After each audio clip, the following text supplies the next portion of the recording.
Salut les loups, aujourd'hui enfin la co-conférence sur l'homme. J'ai mis des semaines à pouvoir trouver le temps de la tourner. Veuillez m'excuser du retard. On est parti, je vais lire vos questions. Donc c'est toutes les questions sur l'homme, son éveil, comment il est arrivé sur Terre, etc.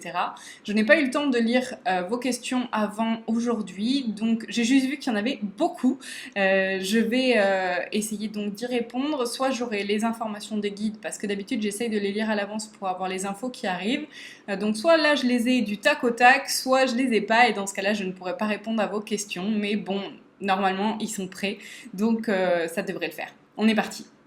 Bonjour, j'aimerais savoir comment le premier homme est arrivé sur Terre. Alors, il faut savoir que tout est énergie, on est énergie, qu'il n'y a pas eu besoin d'un homme et d'une femme pour créer le premier homme. Ça, c'est arrivé par la suite quand on a eu besoin de rentrer dans des cases de famille, etc. Mais à la base, l'homme est énergie et donc il a simplement fallu que des particules d'énergie se rassemblent jusqu'à former une matière physique. Donc le premier homme est arrivé sur Terre par l'opération du Saint-Esprit. Tout simplement, ça se passait comme ça pendant des années et des années et des années, et il a fallu arrêter et passer par uniquement l'homme et la femme pour procréer de manière physique, du moment où il y a eu toutes ces règles comme quoi il fallait être né dans des familles. Mais avant, les hommes pouvaient arriver comme ça sur Terre, on les appelait des John Doe ou des Monsieur X, et il n'y avait aucun problème parce qu'on pouvait accepter que quelqu'un arrive comme ça du jour au lendemain dans une petite ville ou même dans une grande ville. Il n'y avait pas vraiment de question de d'où tu viens, où sont tes parents, etc. Alors que maintenant, quelqu'un qui arrive du jour au lendemain et qui dit j'ai pas de parents, je suis arrivé comme ça, soit il finit en HP, soit il va finir dans les laboratoires pour que les scientifiques fassent des expériences sur lui. Voilà, donc le premier homme est arrivé sur Terre par l'opération du Saint-Esprit. J'attends tellement les commentaires de rageux face à cette réponse. C'est comme l'histoire de l'œuf ou la poule, c'est le même principe comme tout début de chaque espèce qui est présente sur Terre. Ensuite, j'ai également une question complémentaire à celle de Mélissa. La création de l'homme est-elle compatible avec l'évolutionnisme de Darwin? La théorie de Darwin est-elle juste ou fausse? Darwin comme quoi s'adapter ou mourir? Celle-ci? Oui, effectivement. On s'adapte, je ne sais pas si vous remarquez, mais les hommes changent physiquement, mentalement, etc. Et bien sûr qu'elle elle est hyper importante. Si on ne s'adapte pas, oui, on finit par mourir et l'espèce finit par s'éteindre. C'est un peu ce qui est en train de se passer avec beaucoup d'espèces, dont l'espèce humaine, qui ne veut pas s'adapter. Bonjour Johanna, j'aimerais savoir depuis quand l'homme est apparu sur Terre et surtout s'il y a eu plusieurs cycles d'humanité, disparition de l'homme sur Terre puis réapparition plus tard. Alors, il y a eu l'homme en tant que terrien, non. Par contre, il y a eu d'autres espèces, alors oui, on peut les appeler des terriens puisqu'ils ont vécu sur Terre, mais ce n'est pas des humains comme on en a, nous, la caractéristique. C'est des êtres qui avaient des vibrations différentes et chaque espèce humaine a fini par s'éteindre parce que l'espèce, ou en tout cas certaines personnes de l'espèce, voulaient atteindre l'immortalité. Et c'est ça qui a mené chaque espèce qui a vécu sur Terre à sa perte parce qu'il voulait toujours plus que les autres et contrôler la vie. Ce qui n'est pas, bien sûr, faisable. On ne contrôle pas la vie, ni l'univers, ni l'énergie et l'humain parce qu'il voulait faire ça. Et ben, c'est mené tout seul à sa propre perte. Donc oui, il y a eu d'autres espèces avant nous, mais pas des humains comme nous on l'est. C'était des espèces différentes, en tout cas des vibrations différentes de la nôtre. Après, au niveau apparence physique, on était un peu similaires. Bonjour Johanna, j'aimerais savoir ce qu'il en est des cycles forcés d'incarnation, car apparemment beaucoup d'âmes suivent la lumière ou des gens de leur famille qui ne sont que des dupes, afin de les bloquer dans une incarnation sans fin et se nourrir de leur énergie. Merci pour toutes tes vidéos instructives. Je suis pas sûre de comprendre. Alors, je sais pas si je vais bien répondre à la question parce que je suis pas sûre de l'avoir bien comprise, mais on n'est pas forcé de se réincarner sauf si on n'a pas transmuté assez souffrance en amour à l'intérieur de nous. personne d'extérieur à nous peut nous forcer à nous incarner. Ni des personnes de notre famille, ni des guides. Par contre, nous, en tant qu'âme, une fois qu'on revient au 1, on est les premiers à vouloir transmuter le plus souffrance en amour à l'intérieur de nous. Donc, on va faire le choix de réincarnation sur Terre, qui est le plan de souffrance. C'est là où on apprend le plus vite. On n'est pas forcément obligé de se réincarner sur Terre, on peut se réincarner dans d'autres endroits, mais quand on veut apprendre le plus vite possible, c'est ici qu'on va se réincarner. Et personne ne nous oblige, par contre, en tant qu'âme, on veut obligatoirement faire le choix d'évolution, et donc nous, on va reprendre ce choix-là avec l'aide des guides qui nous accompagnent de vie en vie, si on n'en change pas, parce qu'il y a certains cas où on change de guide, bien sûr.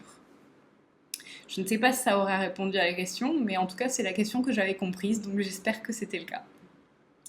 Bonjour Johanna, j'aimerais savoir si les civilisations pré-humaines, Atlantide étant l'exemple le plus connu, alors c'est pas pré-humain, je vous encourage à aller voir la vidéo que j'ai faite il y a quelques jours sur le temps. Il n'y a pas de pré et après, puisque le temps n'existe pas, en fait, c'est des coexistences. Les Atlantes sont encore présents, c'est juste une vibration différente. Mais bon, je vais finir de lire la question.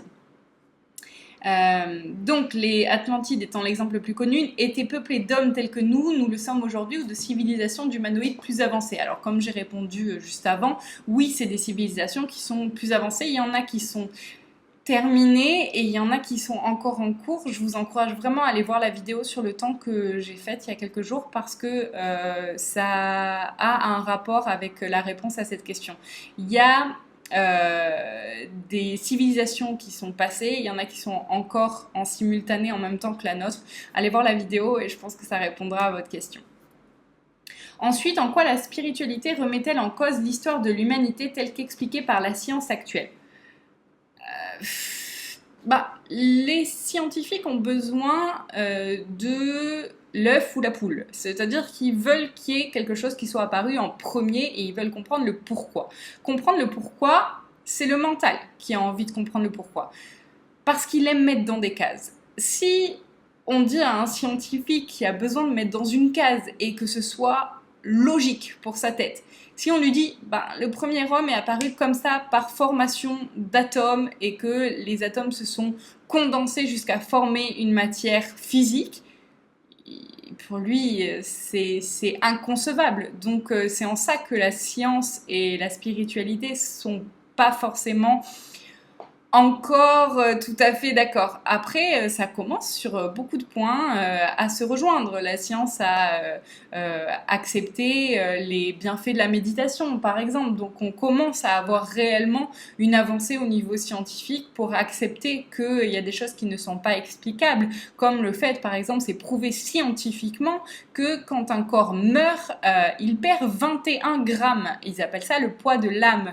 Donc, c'est quand même marrant, je le mets entre guillemets, qu'il y ait des faits scientifiques qui puissent prouver des faits spirituels.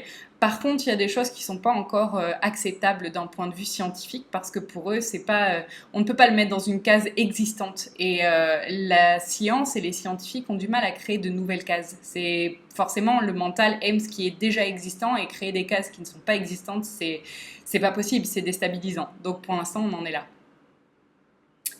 Et enfin, quel rôle joue la mythologie grecque ou égyptienne par exemple dans l'histoire de l'humanité ? Car on considère souvent la mythologie comme n'ayant qu'une visée métaphorique se référant à l'histoire de l'humanité, donc des légendes, mais j'ai déjà lu que l'on pouvait faire appel aux grandes figures mythologiques comme on le ferait auprès des maîtres ascensionnés. Ainsi, quel fut leur rôle ? Sont-ils des maîtres ascensionnés, des êtres de lumière ou des dieux ? Ont-ils réellement influencé le développement de l'humanité ? Oui, j'ai une info des guides qui est en train d'arriver à ce moment-là. Oui, c'est des êtres qui ont existé, qui existent, pas sous forme d'humains comme nous on l'est aujourd'hui, c'est-à-dire palpables, mais ils sont assimilables. Alors j'aime pas, et il n'y a pas que moi qui n'aime pas l'histoire de Dieu, donc c'est pas des dieux, c'est des êtres qui ont une vibration différente. Je ne vais pas dire plus élevée, je vais dire différente. Et donc, ce sont simplement des êtres qui ont des capacités, puisqu'ils ont une vibration supérieur, je suis obligée de le mettre dans cette case-là pour que le mental l'accepte. Et donc, de par leur vibration, ils sont capables de nous aider. Donc oui, on peut faire appel à eux. Je ne l'ai jamais fait jusqu'à présent, je ne savais même pas qu'on pouvait le faire, donc super pour cette co-conférence d'avoir les infos en direct, c'est top. Après, il y en a certains où il faut faire attention car les guides disent que dans ce que l'on a appris dans la mythologie grecque, certaines choses, tout comme dans la Bible et dans d'autres gros livres, ont été modifiées par les humains et que le livre de base n'était pas celui qu'il est aujourd'hui. Donc il faut faire attention à qui on fait confiance et à qui on demande, et ils disent bien qu'il faut passer par le filtre du cœur. Voilà, j'espère que ça répondra. Ils expliquent par exemple que Athéna, donc c'est la... Je suis pas hyper calée là-dedans, mais apparemment la déesse de la guerre, je crois, elle était pour la guerre, mais pas que, et qu'il y avait d'autres choses qu'elle pouvait régler. Je suis en train de, ça se trouve, je vais me faire des ennemis qui vont me dire que c'était pas la guerre, c'était celle de l'amour, c'est possible aussi. Mais en tout cas, elle avait une double personnalité. J'essaierai de chercher et de vous mettre le lien en barre d'infos. Mais en tout cas, il faut faire attention à ce que vous trouvez, ce qui est dit sur le net, etc. et à vous faire confiance à vous parce que ce qui est dit et écrit sur le net n'est pas forcément vrai et ça a été modifié par les humains. Donc vous pouvez leur demander de vous aider, mais attention à ce que vous demandez, comme pour tout, de toute manière. Je pense qu'on peut élargir à l'origine de la Terre. La source est à l'origine de ce Big Bang. Oui, on peut dire ça comme ça. Il n'y a pas vraiment eu de Big Bang. Enfin, si, au niveau scientifique, mais en fait, au niveau spirituel, c'est la déformation des atomes, puis la reformation des atomes qui a formé ce Big Bang, mais ça n'a pas été une explosion comme elle est décrite. Après, j'ai pas envie de rentrer là-dedans parce que je sais que je vais me faire des ennemis comme pas possible. J'ai pas envie de ça, donc, mais en tout cas, tout ce qui est dit au niveau scientifique n'est pas forcément totalement la vérité. En tout cas, ma vérité. Donc oui, la source est l'énergie de base, Dieu en tant qu'amour et le créateur. Alors je rappelle encore une fois que je ne suis pas catho, que je ne parle pas de Dieu en tant qu'être suprême qui nous domine, mais en tant que Dieu étant énergie d'amour, tout simplement. Il y avait des trucs avant ce Big Bang, oui, d'autres énergies qui étaient apparemment sous forme de larves, c'est l'info que je viens d'avoir, et encore d'autres énergies, mais dans d'autres univers, pas dans le nôtre. Comment sont arrivés les mêmes animaux ? Comment sont arrivés les animaux ? Comme nous.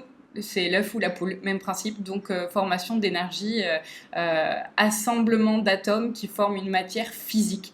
Il n'y a pas eu, bien sûr, chaque création de chaque espèce qui est sur Terre ne s'est pas faite au tout début par un animal masculin et un animal féminin qui se sont accouplés. Au début, il n'y avait pas ça, donc l'œuf ou la poule, et ben l'œuf en premier. Alors, il y avait des trucs avant ce Big Bang. Comment sont arrivés les animaux ? Que de l'évolution ou intervention extérieure ? Intervention de l'énergie et d'amour, tout simplement. Donc oui, les énergies et quelque chose qui nous dépasse, ça fait partie des choses que je ne sais pas expliquer et auxquelles on ne me donne pas de réponse. Il y a une énergie qui est... Ben ouais, je vais dire supérieure, je vais le dire. Supérieure à la nôtre. Plus grande en tout cas, qui vibre plus haut et qui domine cela. Après, qui sait pourquoi, comment, j'en sais rien, j'ai pas les réponses à ça et on me donne pas les réponses à toutes les questions. Donc je suis désolée de pas pouvoir donner d'explications à chacun des sujets. Au début ça me frustrait, c'était mon ego qui était frustré, maintenant j'accepte de vivre en n'ayant pas les réponses à tout et juste d'apprécier l'instant présent. Mais là sur ce sujet, donc est-ce que c'est de savoir si c'est que l'évolution ou une intervention extérieure ? Oui, c'est une intervention extérieure qui a fait que l'énergie s'assemble pour former matière physique, mais après, qui sait, je ne peux pas y répondre. Je veux bien accepter qu'un mammouth ait évolué en éléphant, mais qu'on parte d'un petit tétard pour arriver à un tyrannosaure. Bref, merci. Si je suis hors sujet, ignore cette question. Non, c'était pas du tout hors sujet. Ensuite... J'essaie de trouver la prochaine question. Y a-t-il d'autres hommes similaires à nous sur ce plan d'incarnation dans l'univers ? Et si oui, passe-t-il par la phase dinosaure ou bien est-ce juste comme ça chez nous, la Terre ? Oui, c'est comme ça chez nous. Il y a d'autres... il y a eu d'autres plans d'incarnation, mais pas dans notre univers à nous. Enfin, c'est assez compliqué cette co-conférence à expliquer avec des mots humains. Dans notre plan d'incarnation à nous, notre univers, donc déjà c'est différent. Notre univers et notre plan d'incarnation, l'univers c'est donc avec toutes les planètes, notre plan d'incarnation c'est la Terre, donc c'est ce qu'on appelle le plan de souffrance. Dans notre plan d'incarnation à nous, sur Terre, oui, il y a d'autres hommes qui nous ressemblent, qui sont d'une vibration différente. C'est ce que les humains aiment rejeter en tant que reptiliens, Atlantides, etc. Tout ce qui est différent de lui, l'humain adore le rejeter parce qu'il en a peur, à dire que ce sont des êtres méchants, ce n'est pas le cas, j'en ai déjà parlé dans une autre co-conférence. Je vous encourage d'ailleurs à aller la regarder, c'est co-conférence sur Shambhala, les reptiliens, etc. Je vous la mettrai aussi en barre d'infos si j'y pense, sinon vous la trouverez sur la chaîne. Et donc dans notre plan d'incarnation sur la Terre à nous, oui, il y a d'autres gens qui nous ressemblent physiquement. Par contre, dans notre univers, donc sur les autres planètes, oui, il y a aussi d'autres incarnations, mais là qui physiquement ne nous ressemblent pas. Voilà, et il y a d'autres univers aussi, en tout il y en a 4 apparemment, d'après ce que j'entends, les plus proches de nous, parce qu'après il y en a d'autres ailleurs, mais là ça dépasse mon mental, je suis plus capable de... Il n'est pas capable de supporter ça sans se poser trop de questions. Mais dans notre univers à nous, voilà, il y a plusieurs incarnations qui ne sont pas humaines, et dans notre plan à nous, j'ai bien dit univers avant, dans notre plan à nous, il y a plusieurs incarnations qui ont des apparences humaines. Non, à part nous, sur Terre, on est passé par la phase dinosaure, les autres ne passent pas par la phase dinosaure, mais ils passent par d'autres phases d'évolution aussi. Est-ce que les constructions humaines comme les cloches avaient une importance spirituelle particulière autrefois, du genre éloigner le mal, appeler des anges, harmoniser les énergies pour de grands périmètres? Alors, c'est le son qui fait ça, c'est pas la cloche en elle-même, mais la vibration du son permet d'augmenter la vibration du lieu, et donc oui, ça a un impact sur un périmètre.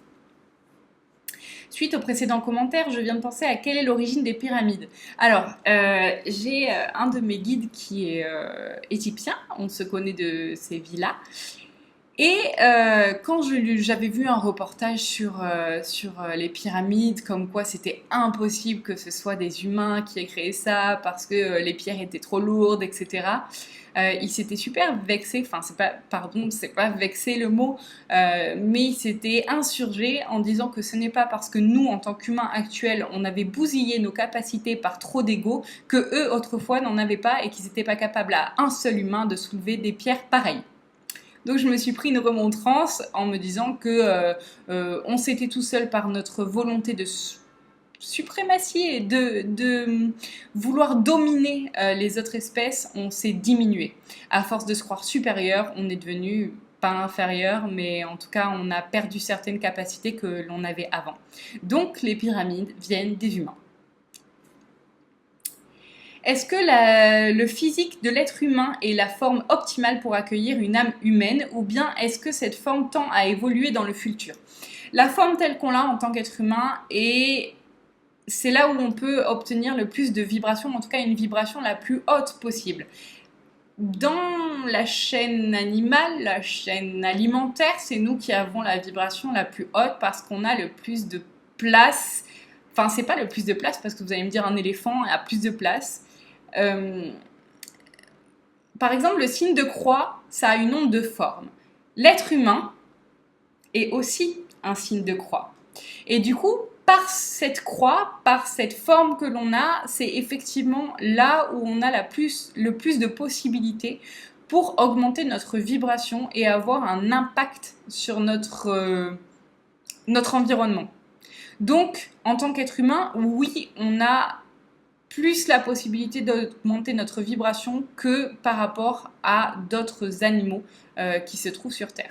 Après, il y a encore d'autres incarnations, on va peut-être pas rentrer dedans de suite, je suis sûre qu'il y aura des questions dessus, qui ont la possibilité, de par leur apparence physique, d'augmenter encore plus leur énergie, comme par exemple certains humains qui ont sur le dessus sur le dessus de la tête, une sorte de crête qui est quasiment imperceptible au niveau de l'œil physique, et ça fait comme des petits comme si c'était un petit dentelé, mais en beaucoup plus fin. Et en fait, simplement, cette petite crête va augmenter leur vibration et leur chakra coronal. Mais ça, c'est sur d'autres espèces d'humains. On va dire ça comme ça. Je ne sais pas si c'est dans le thème, mais pourquoi doit-on expérimenter la souffrance? Ne sommes-nous pas juste amour à l'origine? J'en ai parlé au début de la vidéo. Enfin, il me semble que c'est celle-là, ou peut-être celle d'avant, je ne sais pas. Je me suis souvent posé la question à me dire, mais si le 1 est amour, pourquoi doit-on se réincarner pour devenir souffrance et finalement revenir amour en revenant au 1? J'ai souvent trouvé ça con.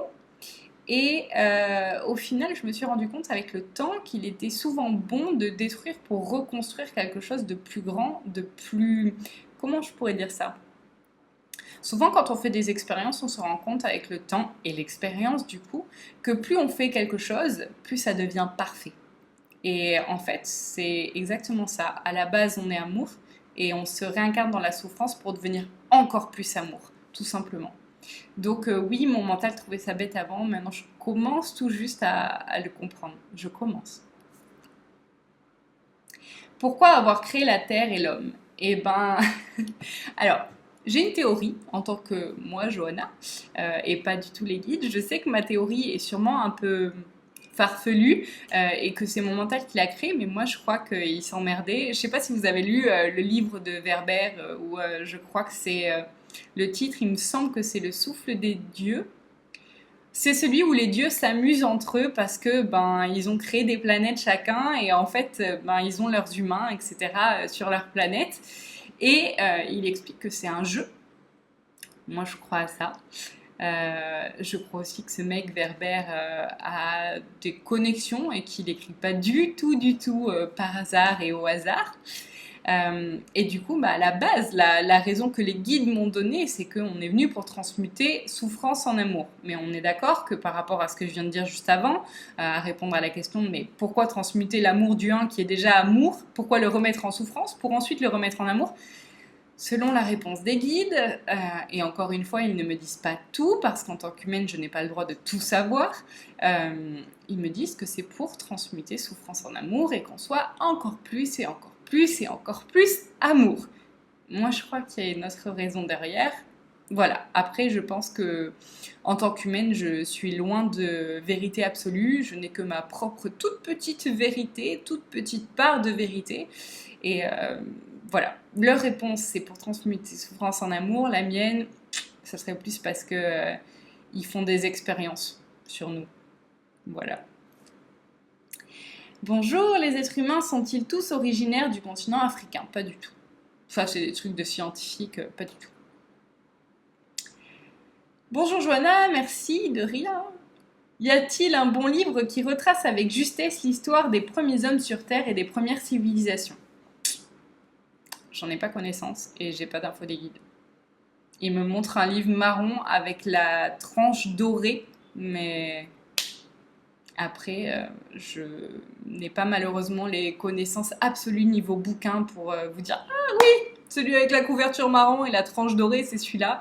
Je saurais pas vous le dire si vous voulez chercher sur internet. Mais en tout cas, c'est un livre marron avec des écritures dorées et c'est l'univers. J'ai pas la suite. Il y a l'univers dans le titre et il y a 2 mots après. L'univers des ou quelque chose comme ça et un 3e mot, mais j'arrive pas à tout voir. Donc si vous voulez aller chercher sur internet et le mettre dans les commentaires si vous en trouvez, ça serait super.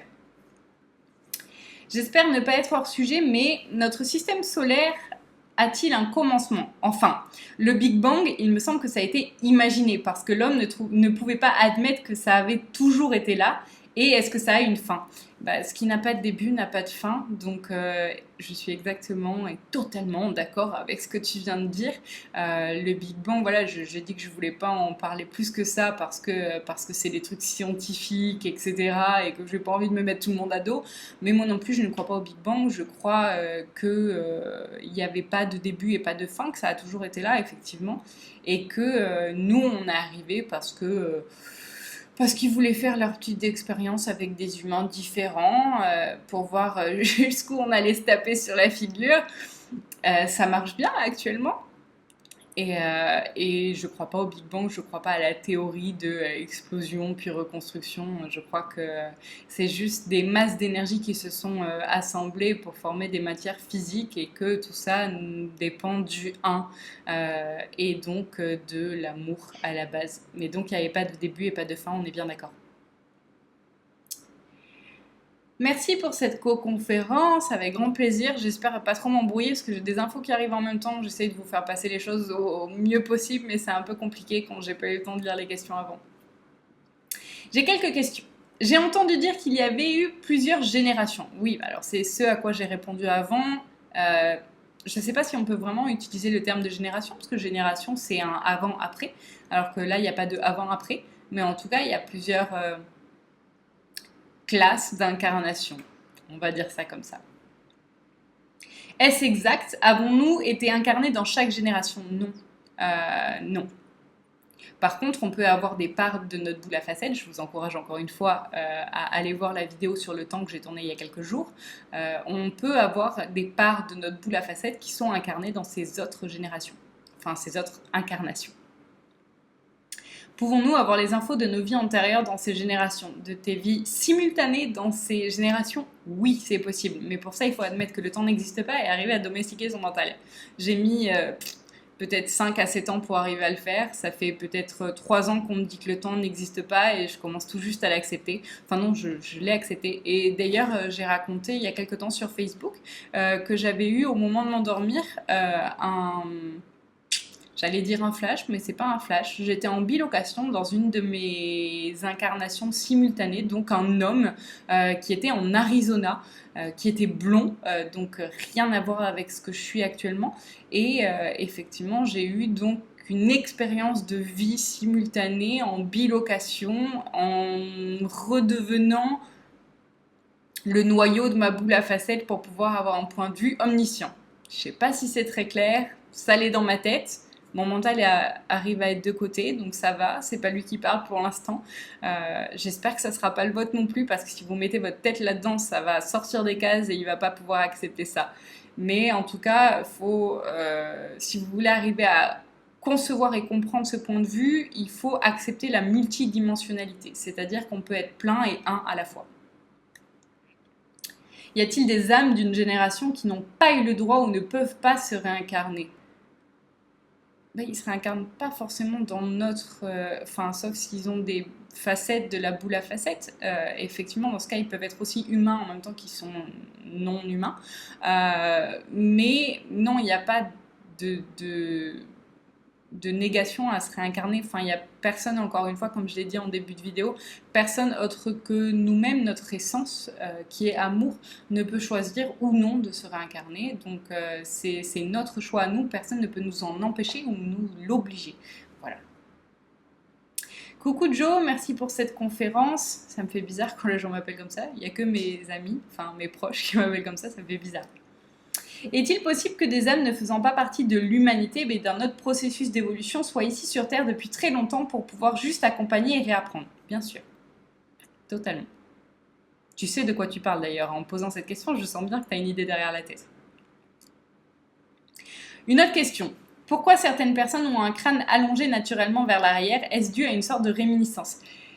Pas une réminiscence, mais des mémoires cellulaires qui sont dans ta facette, par exemple, que tu es toi actuellement. Tu as des mémoires cellulaires de ce que tu es dans d'autres facettes. Et du coup, c'est comme si tu gardais une sorte de fil doré qui relie toutes tes incarnations. Alors, il y a chez des gens, par exemple, ça va être la couleur des yeux, ça va être la première lettre du prénom, ça va être... Il peut y avoir plein de petites choses différentes qui nous relient, enfin qui relient notre incarnation là sur Terre en 2017 avec les autres incarnations sur Terre en -500, en 2090 et les autres incarnations qui ne sont pas sur Terre ou qui sont sur Terre mais sur d'autres plans vibratoires. Et on a donc ce sorte de fil doré, je parle pas du tout du cordon d'argent, rien à voir, donc ce fil qui va garder une même apparence physique ou en tout cas quelque chose un lien d'une incarnation à l'autre. Donc ce n'est pas une réminiscence. Non, ça je l'ai lu. Une vie passée en Atlantide ou en Lémurie, où cela est-il lié à ce que des personnes doivent développer et apprendre ici et maintenant? Je dirais plus que c'est des mémoires cellulaires dues à des incarnations dans d'autres plans. Je suis désolée si la vidéo coupe, j'espère que c'est pas le cas. Parce que mon PC est en charge en même temps que je tourne la vidéo et du coup l'écran s'éteint régulièrement, j'essaie de le rallumer, mais si la vidéo s'éteint, j'en suis fortement désolée, je la rallume à chaque fois. Catherine, enfin je réponds à tes questions en espérant avoir les réponses. Quels êtres ont été les tout premiers à vivre sur Terre?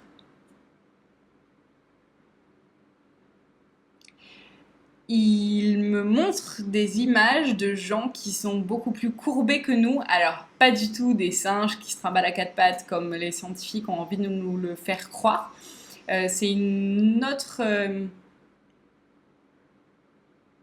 catégorie de gens. J'ai l'impression que chaque mot que j'utilise sonne faux parce que j'essaie de mettre des mots humains sur des choses qui ne sont pas du tout classifiable, mais bon, on essaye de s'exprimer comme on le peut.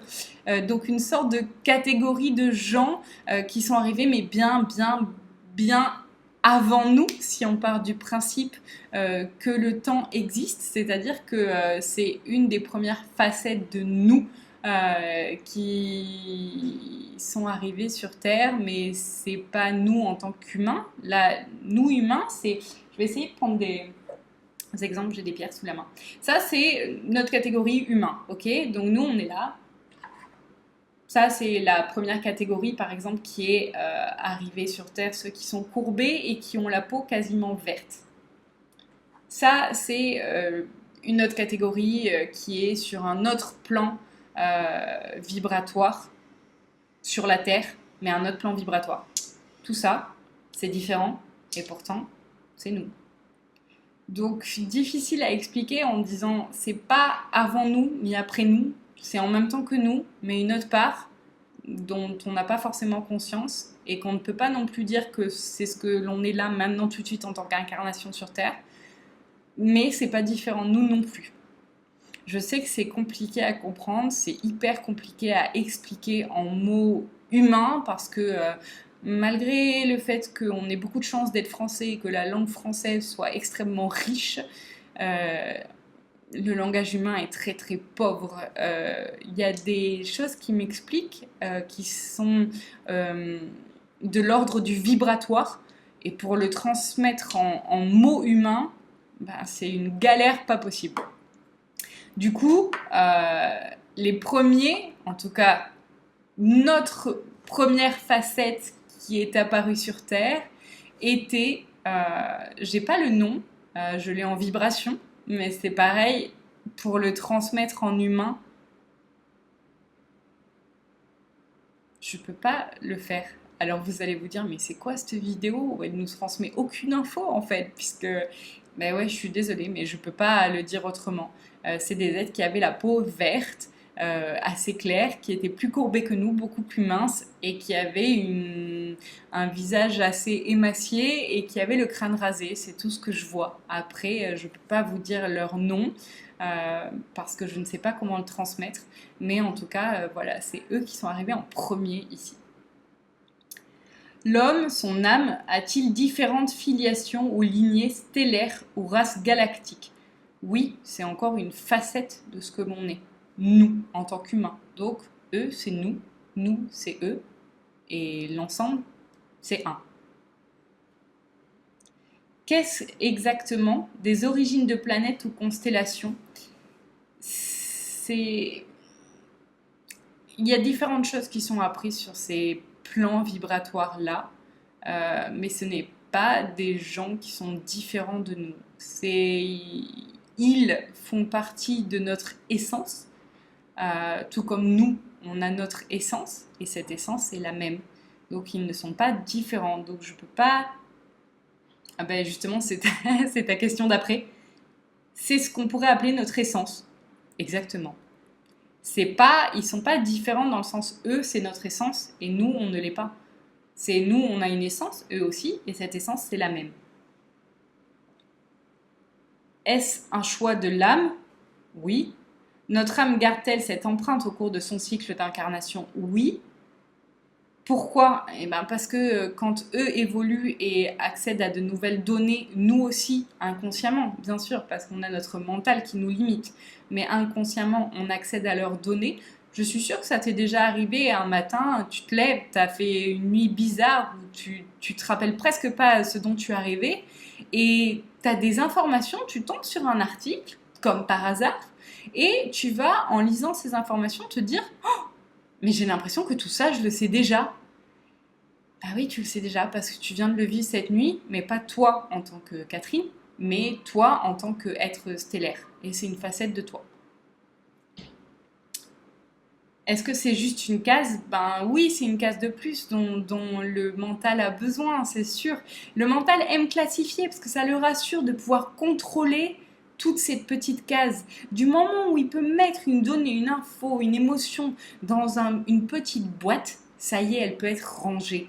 Alors que quand elle peut pas être mise dans une boîte, mais c'est panique à bord parce que ça fait un entassement de linge sale quelque part dans notre tête qui peut pas être classé et rangé proprement quelque part. Donc c'est le désordre et c'est la panique à bord, tout simplement.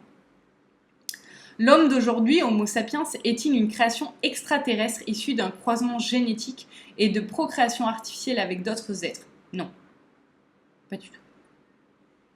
C'est comme le fait que je me suis longtemps posé la question à me dire est-ce que la création de l'univers était extraterrestre? Non. C'est même le 1 est en partenariat avec ce dont je vous parlais juste avant dans la vidéo, c'est-à-dire une puissance supérieure avec une vibration plus haute que la nôtre. Le 1 est en partenariat avec cette vibration-là et ils travaillent ensemble et dessous, on va faire les sortes d'anagrammes qu'il y a dans les supermarchés pour dire quel est le responsable et quels sont les subordonnés. Donc il y a le 1 et son pote qui, je n'ai pas le nom, je n'ai rien, je n'ai pas ces infos-là en tant qu'humaine. Dessous, il va y avoir humain. Je vais trouver non, je vais pas trouver le mot. Ceux que les humains n'aiment pas, où ils ont besoin de les mettre dans des cases, mais je vais pas retrouver. Bon, bref, les Atlantes, etc. Les extraterrestres, tout ça, on est des subordonnés de ça. Donc en fait, nous, on est tous à la même échelle, et tout ça, c'est nous. Il n'y a pas de eux et nous. Il y a le un et l'autre, et puis il y a un gros bloc où c'est nous. Voilà. Et du coup, ben, j'arrive pas à retrouver le mot, ça me frustre vraiment. Les reptiliens. Voilà. Donc, tout cela, les terriens, les reptiliens, les Atlantes, tout ce que tu veux, rentre dans cette case où c'est nous et on est à la même échelle au niveau de l'univers. Est-ce qu'il y a une matrice? Oui, il y a une matrice que eux, là, ceux qui sont en haut de l'anagramme, mettent en place. Qui sont les créateurs? Eh ben, j'ai pas la réponse à cette question. Je pense que je l'aurai jamais tant que je serai en incarnation humaine. Et qu'une fois que je serai plus incarnée en humaine, peut-être que je retrouverai ma mémoire, mais pour l'instant, on ne m'autorise pas à avoir ce genre d'informations. Est-ce une race de reptiliens qui a créé notre espèce actuelle? Pas du tout. C'est comme je t'ai expliqué, on est sur la même lignée avec les reptiliens. Adam, en sumérien, voulait dire troupeau et animaux. Les hommes devaient-ils servir certains de leurs créateurs? Et aujourd'hui encore. Oui, c'est un peu le cas. On est là pour transmuter souffrance en amour et ramener l'amour comme des bons serviteurs au 1. Mais ça nous arrange, c'est volontaire. C'est pas, on fait pas ça sous la menace, sous la contrainte. C'est une certaine satisfaction d'évolution et une satisfaction personnelle de pouvoir transmuter la souffrance en amour pour le 1. Et on a beau dire que l'humain, en règle générale, est très individualiste, à la base, on agit pour l'unité. Donc c'est beau. Je suis la première à me dire que les humains ont un sacré problème avec le fait de penser aux autres, mais au final, inconsciemment, on agit pour l'unité. Ces êtres ou dieux présents sur Terre avant nous, Égypte, Atlante, Lémuriens, Sumers, Mayas, etc., Non, alors ils sont pas du tout dieux, encore une fois, ils sont sur la même lignée que nous, donc il n'y a pas de supériorité ou d'infériorité au niveau vibratoire. Ils avaient juste, comme je l'ai dit tout à l'heure par rapport aux Égyptiens, ils avaient moins d'ego, ou en tout cas un ego plus domestiqué, qui leur permettait d'agir plus, d'utiliser leurs capacités et leurs vibrations à des niveaux différents du nôtre. Et nous, c'est parce qu'on a trop d'ego et qu'on veut trop être supérieur aux autres, ce qui fait qu'on a diminué nos capacités. Mais à la base, on est tous dans la même case. Il n'y a pas d'être supérieur ou inférieur. Il y en a qui utilisent juste mieux leurs vibrations que d'autres.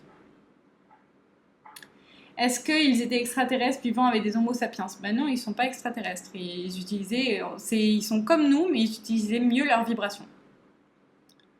Vivaient-ils dans la même dimension que nous? Oui. Alors, j'aime pas ces histoires de dimension, de troisième dimension, quatrième, cinquième. Il y en a qui disent... la dernière fois, je demandais au guide... bon, bah, sinon, parce que même si je m'en fous, je veux quand même savoir dans quelle dimension on est. Et ils m'ont dit, ben, toi, quand tu dors, tu vas dans la 11e. Et puis je me suis dit, mais c'est quoi la 11e? Je sais pas ce que c'est. Ils m'ont dit, bah oui, c'est inutile de savoir. Je me suis dit, oui, c'est vrai que c'est inutile. Ça me mène à rien, ça m'aide pas à évoluer, ça m'aide pas à aimer. Donc ça sert à rien. Donc ces dimensions, je suis pas du tout branchée là-dedans. C'est vraiment des cases que j'aime pas. Voilà, j'accroche pas. Ces dieux, Atlantes, Égyptiens et Sumériens, alors déjà, faut arrêter de dire que c'est des dieux. Ce sont des gens comme toi et moi, sauf que eux étaient tellement moins dans l'ego, ou en tout cas ils étaient mieux domestiqués, qu'ils arrivaient mieux à être puissants, contrairement à nous qui comment dire, on se déleste de notre puissance par notre volonté d'être supérieur aux autres, tout simplement. Ça fait 3 fois que je le dis, mais je pense que c'est vraiment hyper important de le mettre en tête. L'humain, à la base, a des capacités, mais de fou, vous pouvez pas imaginer. Et parce qu'il a besoin de se montrer supérieur à d'autres espèces, comme les animaux, etc., eh ben, il perd de sa puissance. Était-il en fait la même civilisation, le même peuple, mais au nom différent selon la région du globe où il se déplaçait? Oui, c'est comme nous, comme les humains, exactement pareil.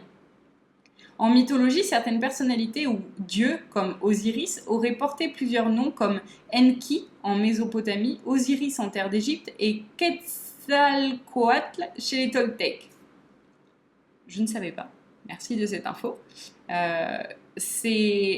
Encore une fois, je pense que tout comme Jésus est devenu presque un dieu, Bouddha aussi, il est vu comme une déité, alors qu'en fait c'était je vais m'attirer des foudres encore une fois, c'était un mec lambda comme vous et moi qui avait juste compris comment aimer et qui avait compris que tout était vacuité, que toute émotion était souffrance, etc. Mais en fait, simplement par sa compréhension des choses et par sa capacité à aimer, il a retrouvé une puissance qui est différente des autres êtres humains, et parce qu'il arrivait à être différent de par sa compréhension, les autres êtres humains ont vu en lui un dieu alors qu'il ne l'était pas, et je pense que c'est exactement la même chose pour Osiris et pour beaucoup de dieux égyptiens et d'autres comment on dit, d'autres civilisations. Alors qu'en fait ce n'étaient que des humains lambda qui arrivaient simplement à utiliser leur énergie bien mieux que ce qu'on le fait actuellement, parce qu'on est dans la volonté de contrôle et de tout comprendre, alors que du moment où on accepte notre puissance et qu'on est surtout dans le cœur, dans l'amour, etc., puissance revient.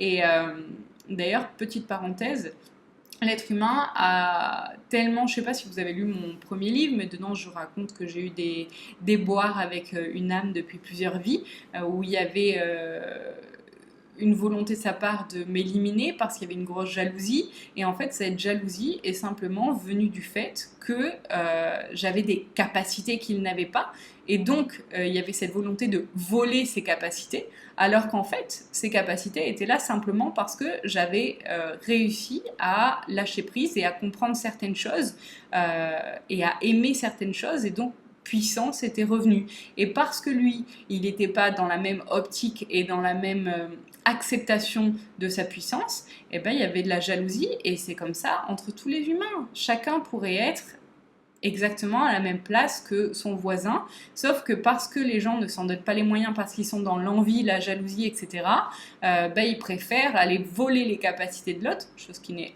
entre parenthèses pas faisable, parce qu'on ne peut pas voler l'amour de quelqu'un, ni lui voler sa vibration, donc en fait c'est pas possible, et donc ça crée de la jalousie, alors qu'à la base tout le monde est capable d'avoir la même vibration et la même puissance. Tout ça, il suffit de lâcher prise, d'accepter sa puissance et d'être dans le cœur. D'ailleurs, ce matin, j'ai reçu un mail, enfin j'en parlerai juste après. Qu'est-ce qui a causé les différents cataclysmes déluge? J'ai lu que cela serait dû, entre autres, à l'éclatement volontaire d'une planète satellite de Jupiter et l'arrivée d'une autre, Vénus, se déplaçant dans le système solaire et causant, en fonction des époques de son emplacement dans l'espace, de grands déluges, tremblements de terre et inversement de pôles terrestres.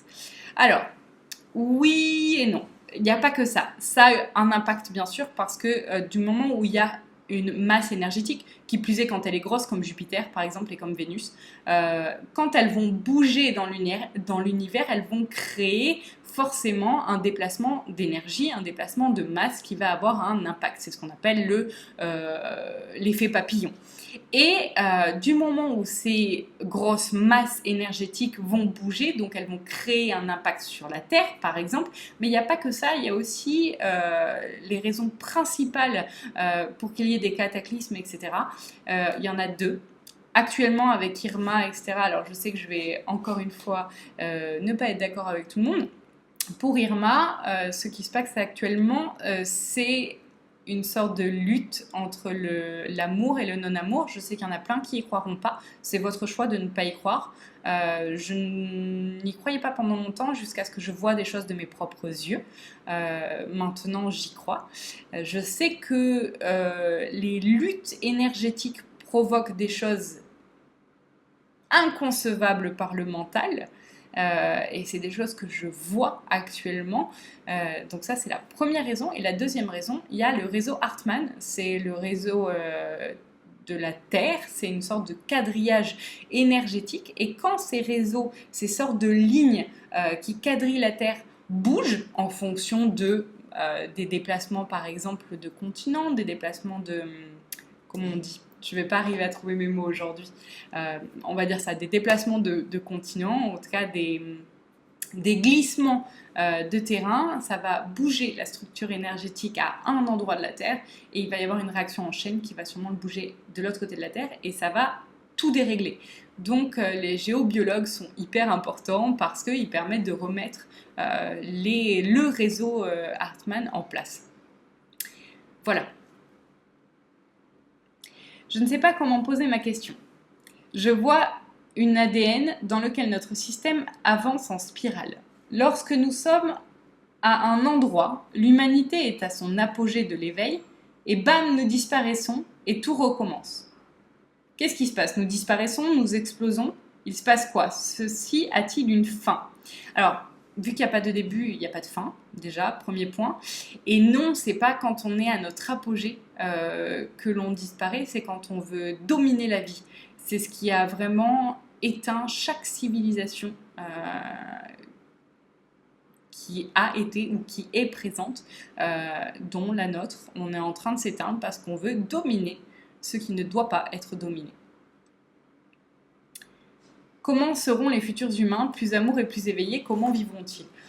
Je crois que ça, il faudrait que je fasse une vidéo. Je pense qu'on est une des dernières générations d'humains à vivre. Je pense que ce n'est que mon avis. Je ne parle pas de fin du monde catastrophique où le soleil va exploser et qu'on va tous mourir brûlés. Je pense que plus ça va, plus les gens, et je suis sûre que vous l'avez remarqué, les gens qui ne sont pas dans le cœur, ou en tout cas ceux qui n'arrivent pas à trouver leur mission de vie, meurent. Je suis sûre que vous le voyez autour de vous, qu'il y a de plus en plus de morts et ce n'est pas quelque chose de négatif, c'est des gens qui...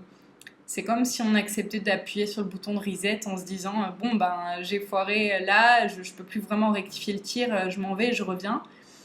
Et du coup, je pense que, pas notre génération à nous, mais dans les 2 ou 3 prochaines maximum, on sera la dernière génération parce qu'on va arriver à transmuter majorité de souffrance en amour et qu'il n'y aura plus besoin d'incarnation humaine. Voilà, j'en ai pas parlé parce que je sais que ça va faire peur à beaucoup de gens et que j'ai pas envie de mettre en avant la fin du monde comme beaucoup vont aller l'imaginer. C'est pas le cas, c'est juste qu'on va s'éteindre au fur et à mesure, tranquillement, sans souffrance obligatoirement. Et on va changer, ceux qui vont rester ici vont changer de vibration et ne seront plus dans une incarnation humaine. Je sais pas si ça répond à ta question, j'espère. Petite question qui me taraude un peu. Le Saint-Suaire a-t-il abrité le corps de Jésus? Il l'a touché. Je ne suis pas chrétienne, mais cette histoire m'a toujours fascinée. Moi aussi. Puis tu sais, en plus, on en a parlé au stage. Je pensais à quelque chose tout à l'heure. Quand nous sommes sur Terre, nous avons des anges, des guides. Mais quand nous retournons là-haut, est-ce que nous en avons toujours? Oui, mais il n'y a pas ce sentiment de supériorité, c'est-à-dire qu'on a besoin d'eux pour évoluer, etc. Souvent, l'être humain a besoin de se placer dans une position d'infériorité par rapport aux guides, dans le sens où on a besoin d'eux, que ce sont eux qui vont nous guider et que sans eux on n'est capable de rien. C'est pas le cas. En fait, les guides, ce sont simplement des gens comme toi et moi qui ont fini leur cycle d'incarnation et qui, à la fin de leur cycle d'incarnation, font le choix. Pour cette vie, ils peuvent changer après de choix et rechoisir d'être humain de nouveau. Ils font le choix d'être guide intérieur ou un bodhisattva, c'est-à-dire quelqu'un qui va se réincarner sur Terre pour éveiller d'autres gens, ou un ange, etc. Et il n'y a pas de supériorité. On a toujours des guides et des anges, mais par contre, il n'y a plus ce côté eux, nous. On est tous pareils, on est une grande famille. On est énergie et on est un, à nous tous. Bonjour Johanna, que dois-je répondre à mes enfants quand ils me demandent d'où venons-nous? Des singes, Adam, Ève? Ah, grande question. Ça dépend. T'as envie de les conformer dans la masse ou pas? Je vais répondre en parlant de ma fille. Quand elle me demandera d'où on vient, je lui expliquerai simplement qu'à la base on est énergie et qu'en tant qu'énergie on a choisi de rassembler nos cellules pour former des corps humains et pour venir s'incarner dans ce plan de souffrance et choisir d'expérimenter la dualité pour mieux répandre l'amour à l'intérieur de nous. Voilà comment je répondrai à ma fille. Après, c'est mon choix et je sais que d'avoir des enfants qui ne sont pas forcément conformes à la société, ça peut être très compliqué au quotidien. Après, on a la chance de ne pas vivre en France et que je peux me permettre qu'elles ne soient pas conformes aux autres. Mais j'imagine bien que dans un quotidien en France, c'est beaucoup plus compliqué.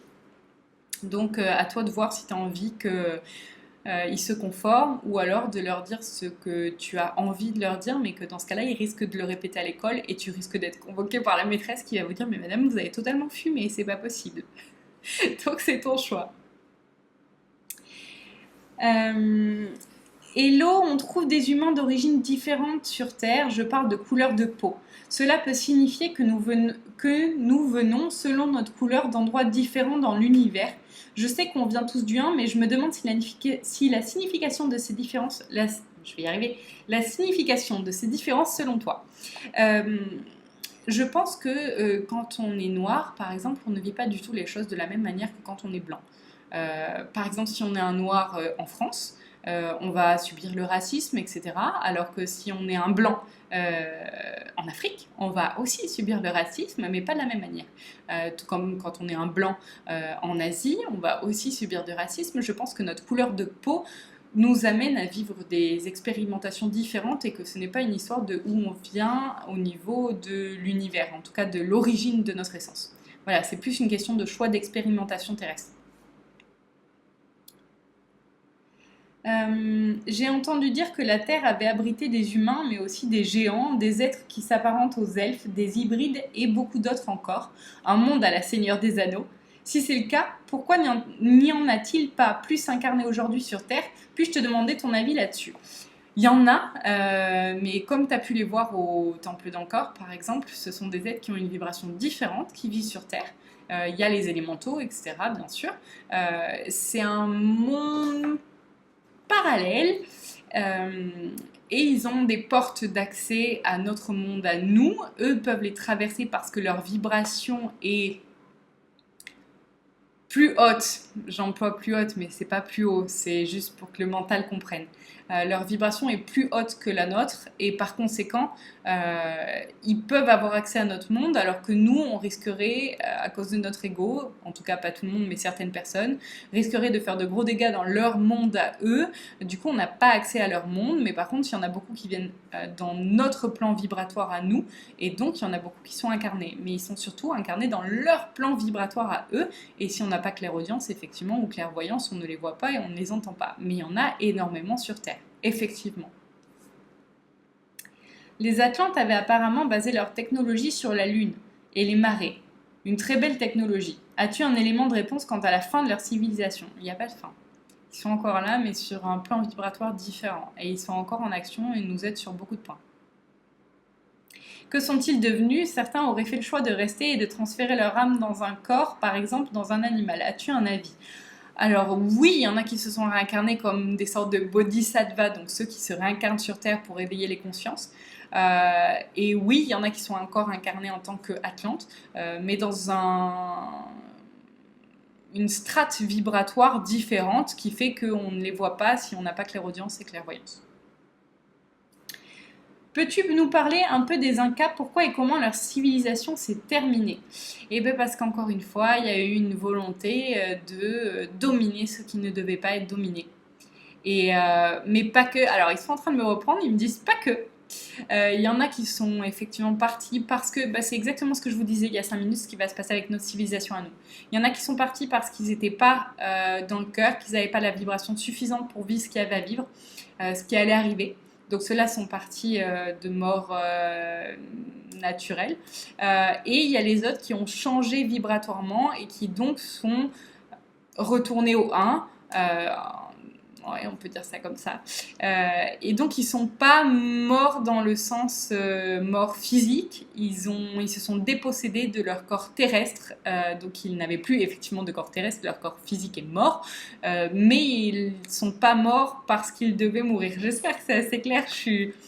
C'est clair quand je l'explique dans ma tête, mais je me dis que pour quelqu'un qui m'écoute, vous allez vous dire, mais la pauvre fille, elle est totalement starbée. En fait, il y a 2 manières de mourir. Il y a la manière où on meurt, notre corps physique s'arrête de fonctionner parce que on ne doit plus vivre. Et il y a la manière où, en tant qu'âme, on choisit de quitter notre corps physique parce qu'on a une augmentation de vibration et qu'on choisit de quitter notre véhicule terrestre. Voilà. Et donc, moitié des Incas ont fini parce que... Enfin, moitié, c'est une métaphore.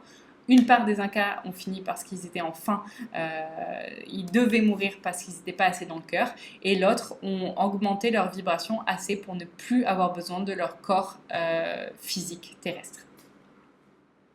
Il semblerait qu'il ait 2 missions de vie, une commune et une individuelle. Oui. Est-il vrai que certaines vieilles âmes décident de ne pas faire le choix pour leur mission individuelle et laisseraient l'univers choisir pour elles? Oui et non, dans le sens où c'est super difficile à expliquer ce qu'ils sont en train de me dire au fur et à mesure. Dans le sens où, en tant qu'humain, notre mission personnelle, justement, notre mission globale, ça va être de transmuter souffrance en amour et de le ramener au 1. Ok. Notre mission personnelle, par exemple, moi, en tant que Johanna, je vais avoir telle ou telle blessure à travailler. Et ça va être ma mission personnelle. Par contre, il y a des missions personnelles suivant la vibration que l'on a en tant qu'âme qui vont rejoindre la vibration globale, enfin la mission commune. Donc, plus ta vibration va être haute, plus ta mission individuelle va rejoindre la mission commune pour pouvoir aider l'ensemble de l'humanité à évoluer plus vite. Je pense que c'est assez clair dit comme ça. Y a-t-il actuellement un déplacement particulier d'êtres humains sur la planète à certains endroits hauts en vibration? Alors, je suis pas sûre de comprendre dans le sens, est-ce que les gens déménagent? Je ne sais pas si c'est ça la question. Y a-t-il actuellement un déplacement particulier d'êtres humains sur la planète à certains endroits hauts en vibration? Je ne suis pas sûre de comprendre. Alors, si tu peux la reposer dans les commentaires, ça m'arrangerait parce que je comprends pas vraiment la question. J'ai déjà rêvé des hyperboréens, cette nuit d'ailleurs. Ils vivaient sur des terres fertiles, aujourd'hui recouvertes de glace.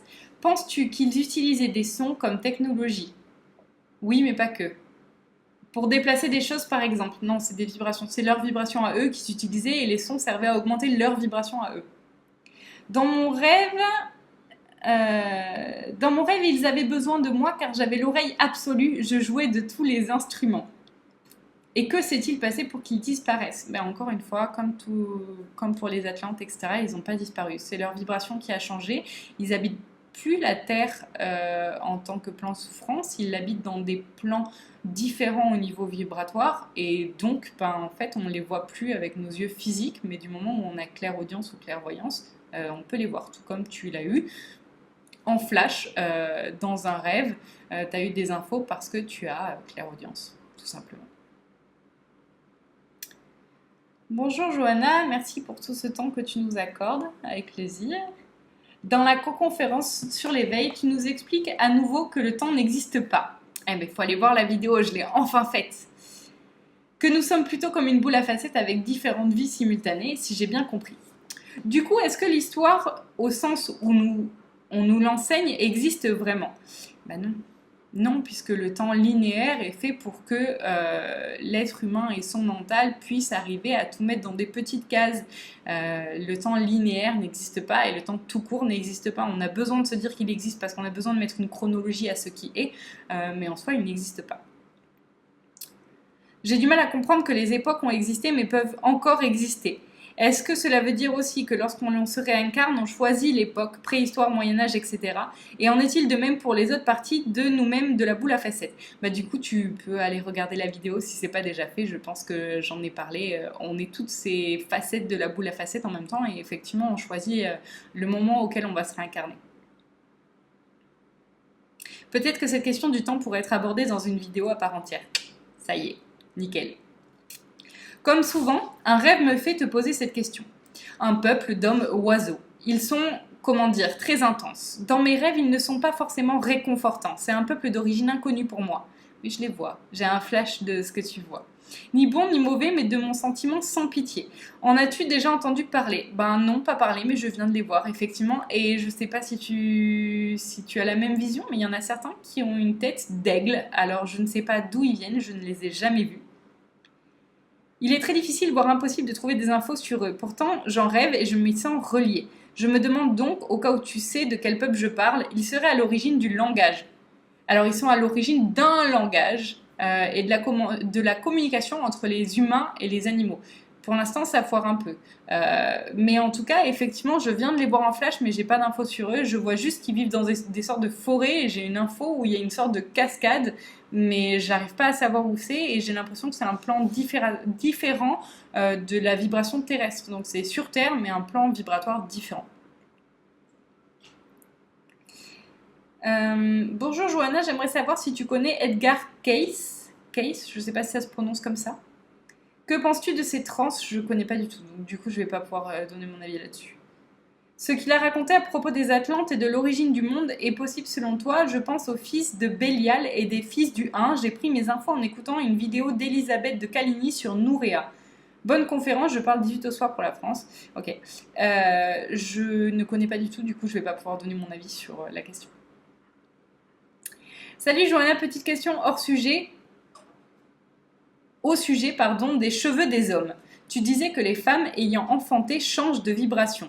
J'ai remarqué que des femmes de mon entourage m'ont souvent dit que la couleur de leurs cheveux changeait, plus foncé ou clair selon les gens. Y a-t-il un rapport entre la couleur des cheveux et notre vibration ou autre? Oui, à fond. Alors, j'ai longtemps culpabilisé de me couper les cheveux parce que mes guides me disaient de ne pas me les couper parce que c'était une sorte d'antenne que l'on avait et que quand on avait besoin d'apporter beaucoup de vibrations à l'intérieur de nous, il fallait laisser nos cheveux longs parce que c'était donc des antennes qui captaient extrêmement bien l'énergie que l'on devait apporter à l'intérieur de nous. C'est pour ça que beaucoup d'Indiens, des Sikhs, etc. Ont des cheveux très très longs et ne se les coupent pas, ni cheveux, ni barbe, etc. Après, j'ai remarqué que j'avais d'autres moyens d'augmenter ma vibration que celle de me laisser pousser les cheveux. Du coup, j'ai continué à me couper les cheveux. Mais oui, les cheveux sont des antennes et sont extrêmement importantes à l'apport d'énergie à l'intérieur de notre corps physique. Et oui, ça change de couleur après une grossesse, etc. Les cheveux ont un impact impressionnant. En tout cas, pas les cheveux, mais ce qui se passe dans notre vie a un impact impressionnant sur nos cheveux et inversement. Effectivement, à chaque gros changement, je suis sûre que vous avez remarqué, à chaque gros stress, etc., vous perdez vos cheveux ou vous avez le crâne qui gratte ou il y a des choses qui se passent où vous avez plus ou moins de boucles ou il y a des histoires qui se passent sur vos cheveux. Et effectivement, ce sont vos antennes, en tout cas certaines de vos antennes physiques et du coup, elles sont très importantes. Y a-t-il un rapport entre la couleur des cheveux et notre vibration? Donc oui. Qu'en penses-tu? Une couleur est associée à une vibration, donc on rayonne les couleurs associées à notre vibration. Non, c'est pas parce que tu as les cheveux blonds que tu vas que tu vas rayonner doré, par exemple. Pas du tout. Par contre, les nuances de tes cheveux et les nuances de couleur vont être un signe de différence vibratoire à l'intérieur de toi. Par exemple, depuis mon accouchement, ça se verra pas en vidéo, mais j'ai les yeux qui sont vraiment vraiment plus clairs et les cheveux aussi. Avant, j'étais châtain très foncé et maintenant, bon là ça se voit pas vraiment en vidéo, mais je commence à avoir des reflets dorés que je n'avais pas avant et pareil dans les yeux. Après, ça ne veut pas dire que ma vibration est plus ou moins haute, ça veut juste dire qu'elle a changé. Donc c'est pas parce qu'on est plus blond qu'on est plus divin, loin de là. Je vois trop les blonds qui se disent ça y est, moi j'ai plus rien à faire, plus besoin d'évoluer, c'est bon, j'ai tout compris, je suis divin. Non, c'est pas plus on est clair, plus on est blanc et propre, ça n'a rien à voir avec ça. C'est quoi les natifs de la Terre? Toi, t'as regardé la série The 100, non? Est-ce que ce sont des personnes qui se réincarnent sur Terre depuis le début de sa création? Non. C'est que mon avis sur la question, mais je trouve que c'est encore une case à la con et que je connais personne en tout cas au niveau de mes patients. Alors certes, je n'ai pas la science absolue, ni la conscience absolue, ni la vérité absolue, mais de tous les patients que j'ai rencontrés, je n'ai jamais vu une seule personne qui ne soit que humaine. Donc c'est comme les gens qui me disent « Oui, moi je suis français pure souche ». Je crois pas. Il n'y a plus personne qui est français pure souche, qui est américain pure souche. Personne. Personne. On vient tous un petit peu de quelque part et on est tous un peu de la Terre et tous un peu d'ailleurs, plus ou moins. Il y en a à qui on va dire « Ouh, toi, t'es extraterrestre » ou « t'es un ange ». Ben oui, ça veut dire que la personne, elle va avoir plus de facettes de sa boule à facettes qui vont être anges que d'autres. Donc, tu vas plus percevoir cette vibration-là. Mais ça ne veut pas dire que tu seras que ange ou que natif de la Terre, par exemple. Si on peut encore poser des questions, quelles étaient les fonctions des menhirs et des dolmens, l'augmentation de vibration? C'est des formes, comme l'onde de croix par exemple, qui augmentent énormément la vibration du lieu et souvent les menhirs et les dolmens sont très très hauts et leur taille est extrêmement importante puisqu'elles correspondent à des fréquences vibratoires.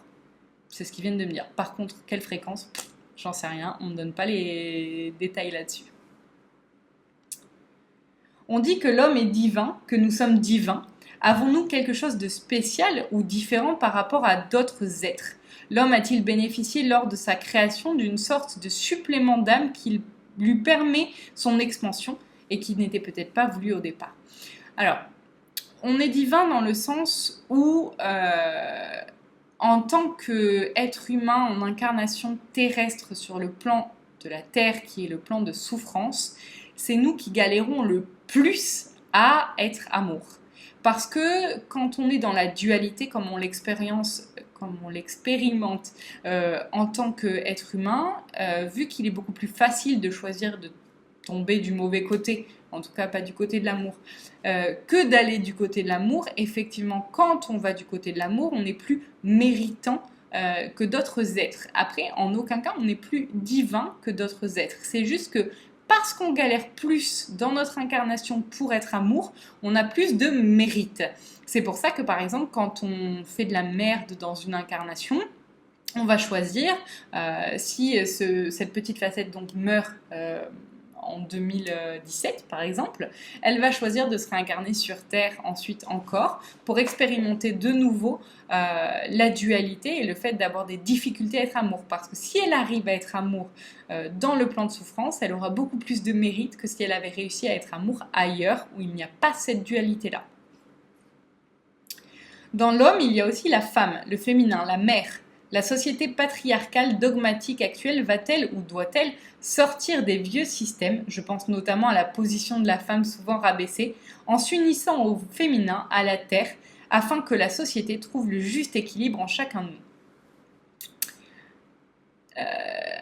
Je pense que si on n'avait pas été rabaissé en tant que femme, on aurait dominé la terre, mais d'une façon radicale. En tant que femme, on a une vibration qui est, c'est pas plus haute, je vais dire plus rapide que les hommes. C'est-à-dire que je parle que de notre plan terrestre à nous actuel. Quand on va être une femme, on va avoir une vibration plus rapide, plus fine, plus yin, et on va s'éveiller plus lentement, mais avec plus de douceur. Je fais une généralité. Quand on est un homme, on va avoir une vibration plus grossière, plus lente, mais plus grande. Je sais pas si c'est plus grande. Ouais, si je vais dire ça. Elle est plus grande, elle est plus large. C'est comme si elle vibrait comme ça, alors que nous, en tant que femme, on va vibrer comme ça. C'est vraiment une case que je suis en train de vous donner. Du coup, l'homme va mettre beaucoup plus de temps à se réveiller, mais une fois qu'il va se réveiller, il va aller beaucoup plus vite qu'une femme. Alors qu'une femme, elle va mettre plus de temps, et il va y avoir besoin de plus d'éléments extérieurs à elle pour la faire s'éveiller. Cet ensemble est l'équilibre parfait. Si on n'avait pas été rabaissé, on aurait évolué beaucoup trop vite par rapport aux hommes et on ne serait pas dans la situation actuelle dans laquelle on est actuellement. Je parle au niveau politique, sociétal, etc. en 2017. Donc, je crois qu'encore une fois, il n'y a pas de hasard et que si les choses se sont passées telles quelles, c'est que en devant lutter pour notre liberté, etc., d'une part, ça a maîtrisé notre vibration qui était extrêmement grande et en plus de ça, ça nous a obligés à nous battre pour notre... comment dire ? Pour avoir l'autorisation de vivre comme un homme, en tout cas à l'égal de l'homme, et de par cette bataille entre hommes et femmes, l'homme, en tant qu'homme masculin, a évolué. Donc, les choses sont extrêmement parfaites. Et si ça ne s'était pas passé comme ça, on n'en serait pas à cet équilibre entre hommes et femmes qu'il y a maintenant. Parce que, oui, il y a un équilibre. Il y a encore des disparités au niveau salarial, etc. On est bien d'accord. Mais au niveau vibratoire, il y a un équilibre qui a commencé à se trouver. Et cet équilibre n'aurait pas été si on n'avait pas passé, si on n'était pas passé par tout ce cheminement-là. J'ai une autre question, si tu me permets, c'est la dernière. Pourquoi l'homme a été conçu pour durer 80 ans en moyenne ? Alors à la base, pas du tout. L'homme n'a pas du tout été créé pour durer, on dirait qu'on parle de la durée de vie d'une pile, pour durer 80 ans. L'homme était censé durer bien moins longtemps, mais c'est encore une fois par sa volonté de dominer le temps qui n'existe pas, mais de dominer la vie, on vieillit de plus en plus. On pourrait vivre beaucoup plus longtemps et sans l'aide de la médecine si on n'était pas carnivore, par exemple, si on méditait plus longtemps, si on prenait soin de notre vibration, tout simplement. C'est la médecine moderne qui fait qu'on vit de plus en plus longtemps. Après, bon voilà, dans quel état on vit aussi, je suis pas sûre, enfin c'est une petite anecdote, je suis pas sûre d'avoir envie de vivre jusqu'à 80 ans pour être grabataire sur un fauteuil roulant à plus entendre mes petits-enfants. Ça tombe bien, j'ai pas prévu de vivre très longtemps. Mais à la base, on n'est pas prévu pour vivre 80 ans, on est prévu pour vivre moins longtemps. C'est un plan de souffrance, donc on n'est pas obligé de vivre très longtemps pour pouvoir apprendre ce qu'il y a à apprendre. Et justement, si on vit de plus en plus longtemps, c'est peut-être parce qu'on apprend moins vite qu'avant. Avant, au temps des Égyptiens, par exemple, où ils apprenaient beaucoup plus vite, et parce qu'il y avait pas, il y avait l'ego, mais pas comme on l'a nous actuellement, et ben ils n'avaient pas besoin de vivre aussi longtemps pour comprendre ce qu'il y avait à comprendre. Voilà. Donc, on n'a pas été prévu pour durer ce temps-là. J'espère que j'aurai répondu à toutes vos questions. Il y a Quentin qui avait dit il est conçu pour plus de 150 à 200 ans. On ne vit que jusqu'à 80 ans dû à notre mode de vie. C'est ça, on pourrait vivre plus longtemps. À la base, on devait vivre moins longtemps parce qu'on devait apprendre plus vite. On pourrait vivre beaucoup plus longtemps, mais parce que on a un mode de vie qui est pas tip top, on vit moins longtemps. Mais on pourrait tout apprendre en version plus condensée si on mettait un peu notre ego de côté. Voilà, j'espère que j'aurai répondu à vos questions, que ça n'aura pas été trop brouillon. Je suis désolée, j'avais pas eu le temps de lire les questions avant, du coup j'avais les infos au fur et à mesure et donc c'était peut-être un peu brouillon au niveau des réponses parce que j'avais pas eu le temps de les écrire et de pouvoir mettre des mots humains sur les vibrations que je recevais. Mais j'espère néanmoins que vous arriverez à trouver les réponses à vos questions dans ce brouhaha. À très bientôt et n'hésitez pas si vous avez des questions à les mettre en commentaire de cette vidéo, j'y répondrai dès que possible. À bientôt.